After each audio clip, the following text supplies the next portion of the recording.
Hello guys, welcome back to my vlog. Kasama ko ngayon yung mag-ina ko guys.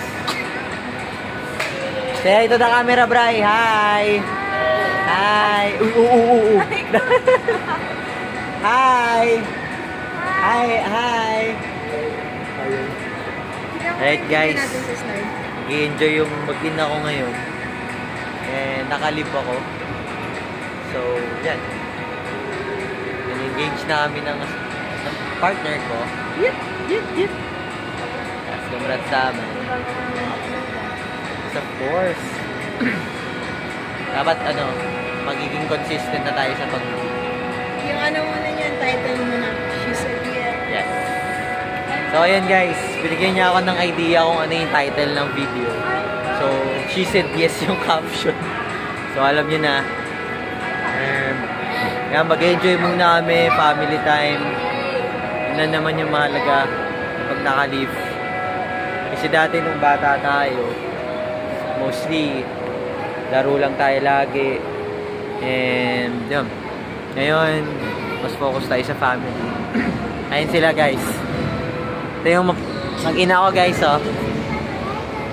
Ayun, oh, diba? Hi! I love you, anak! I love you, mami! Ayan. So, yan. Sa ngayon, family first. Pasensya na, di pa ako marunong mag-ano ng camera. So, napakasaya ko ngayong araw. Kasi, blessing kasi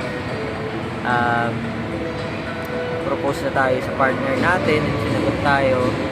And, napaka-grateful ko kasi andyan lagi si Lord na hindi kami nababayaan. Lagi siyang nandyan. Although may mga struggles minsan sa relationship, wala naman perfect na relationship. Katniel nga, nag-break. Kami pa kayo mga normal na nilalang lang na nagkakaroon din ng hindi pagkakaunawan. Anyways, yan sila. Okay, enjoy.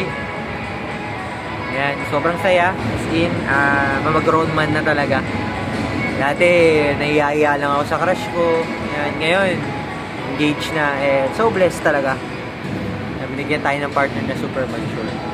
Yan yung anak ko. Hi! Say hi! I love you both!